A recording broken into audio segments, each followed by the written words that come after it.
ಸಖತ್ ಖಾರ ಬಣ್ಣ ಮತ್ತು ರುಚಿ ಆಚಿ ಚಿಲ್ಲಿ ಪೌಡರ್. ಕಿತ್ತಾಟಕ್ಕಿಂತ ಹೆಚ್ಚಿಗೆ ಅಲ್ಲಿ ವ್ಯಾಪಾರ ನಡೀತಾ ಇದೆ.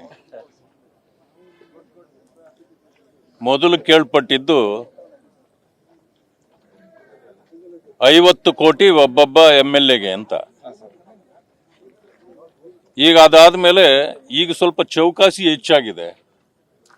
ಕೆಲವರು ನಮ್ಗೆ 75 ಕೋಟಿ ಬರ್ತೀವಿ ಅಂತ, ಇನ್ನು ಕೆಲವರು ಇಲ್ಲ 100ವರೆಗೂ ರೀಚ್ ಆಗಿದ್ದಾರೆ ಅಂತ ಕೇಳ್ಪಟ್ಟಿದ್ದೀವಿ. ಆದರೆ ಇಲ್ಲ, ಅಷ್ಟಾಗೋದಿಲ್ಲ, 50 ಇದೆ ಒಬ್ಬೊಬ್ಬರಿಗೆ.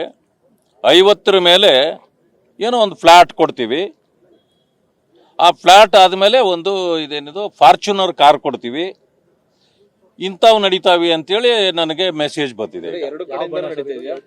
ನೋಡಿ, ಮೊದಲು ನಾವು ಕೇಳ್ಪಟ್ಟಿದ್ದು ಒಂದು ಪಕ್ಷದವರನ್ನ ಮತ್ತೊಂದು ಪಕ್ಷದವರು ಕುದುರೆ ವ್ಯಾಪಾರ ಮಾಡ್ತಾರೆ ಅಂತ ಕೇಳ್ತಿದ್ವಿ. ಈಗ ತಮ್ಮ ಪಕ್ಷದಲ್ಲೇ ತಮ್ಮನ್ನೇ ವ್ಯಾಪಾರ ಮಾಡ್ತಕ್ಕಂಥ ಪರಿಸ್ಥಿತಿ ಕಾಂಗ್ರೆಸ್ನಲ್ಲಿ ಉದ್ಭವ ಆಗಿದೆ. ಇನ್ನೊಂದು ವಿಷಯ, ಮಂತ್ರಿ ಸ್ಥಾನ ಬೇಕಾದವರು ಸುರ್ಜೇವಾಲಾ ಈಗಾಗಲೇ ವ್ಯಾಪಾರ ಶುರು ಮಾಡಿದಾರಂತೆ. 200 ಕೋಟಿ ಕೊಡ್ಬೇಕಂತೆ ಅವ್ರಿಗೆ. ಇದನ್ನ ಬಹಳ ತಮಾಷೆ ಅಂತ ತಿಳ್ಕೊಂಡಿದ್ರು. ಈಗಾಗ ರವೀಂದ್ರ ಪಪ್ಪಿ ಅವರು ಅರೆಸ್ಟ್ ಆಗಿದಾರಲ್ಲ, ಮೊದಲೇ ಅಡ್ವಾನ್ಸ್ ಕೊಟ್ಬಿಟ್ಟಿದ್ರಂತ ಅವರು. ಈಗ ಅದನ್ನ ಮೊದಲು ಇನ್ವೆಸ್ಟಿಗೇಟ್ ಮಾಡಬೇಕು, ಸುರ್ಜೇವಾಲಾನ ಅರೆಸ್ಟ್ ಮಾಡ್ಬೇಕು ಮೊದಲಲ್ಲಿ. ವ್ಯಾಪಾರ ನಡೀತಾ ಇರ್ತಕ್ಕಂಥದ್ದು ಎಲ್ಲ ಸುರ್ಜೇವಾಲಾ ಕಡೆ, ಮಂತ್ರಿಗಿರಿಗೆ. ಆದ್ರೆ ಕಾಂಗ್ರೆಸ್ ಪಕ್ಷದಲ್ಲೇ ಇರ್ತಕ್ಕಂಥ 2 ಪಕ್ಷ ಇದೆ. ಈಗ 2, 3, 4, 5 ಇವೆ. ಆದ್ರೆ ದೊಡ್ಡದಾಗಿ ಕಾಣ್ತಿರ್ತಕ್ಕಂಥದ್ದು ಒಂದು ಮುಖ್ಯಮಂತ್ರಿಗಳ ಪಕ್ಷ, ಒಂದು ಉಪಮುಖ್ಯಮಂತ್ರಿಗಳ ಪಕ್ಷ. ಈ ಪಕ್ಷದಲ್ಲಿರ್ತಕ್ಕಂಥವ್ರನ್ನ ಅವ್ರು ಕೊಂಡ್ಕೊಳ್ಳಕ್ಕೆ, ಆ ಪಕ್ಷದಲ್ಲಿ ಇರ್ತಕ್ಕಂಥವ್ರನ್ನ ಇವ್ರನ್ನ ಕೊಂಡ್ಕೊಳ್ಳಕ್ಕೆ ಕುದುರೆ ವ್ಯಾಪಾರ ಪ್ರಾರಂಭ ಆಗಿದೆ ಅಂತಕ್ಕಂಥದ್ದನ್ನು ನಾನು ಕೇಳಿದ್ದೇನೆ.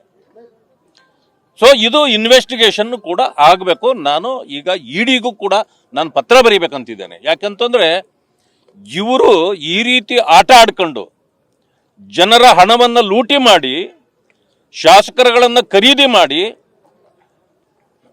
ಒಂದೇ ಒಂದು ಕಾರ್ಯಕ್ರಮವನ್ನು ಕೊಡದೆ ಬರೀ ಗ್ಯಾರಂಟಿ ಅನ್ಕೊಂಡು ಮಾಡ್ತಿರೋದೇನು ಇವರು? ಜನರಿಗೆ ವಂಚನೆ ಮೋಸ ಮಾಡಿ ನೀವು ರಾಜ್ಯವನ್ನು ಲೂಟಿ ಮಾಡಲಿಕ್ಕೆ ಒಂದು ಸರ್ಕಾರ ಬೇಕಾ?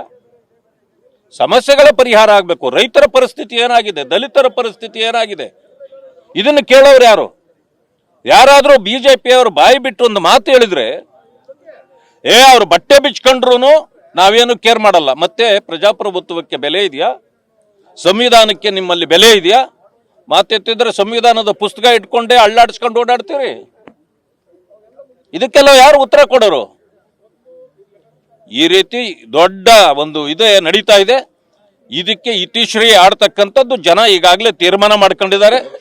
ಆದರೆ ನಮಗೇನಂದ್ರೆ 140 ಸೀಟ್ ಬಂದ್ಬಿಟ್ಟಿದೆ ನಮಗೆ ಅಂತ ಅನ್ನೋ ಒಂದು ದರ್ಪದಲ್ಲಿ ನಿಮ್ಮ ಅಟ್ಟಹಾಸ ಮೆರೀತಾ ಇದೆ. ಈ ಅಟ್ಟಹಾಸಕ್ಕೆ ಜನ ಬೆಲೆ ಕೊಡ್ತಾರೆ.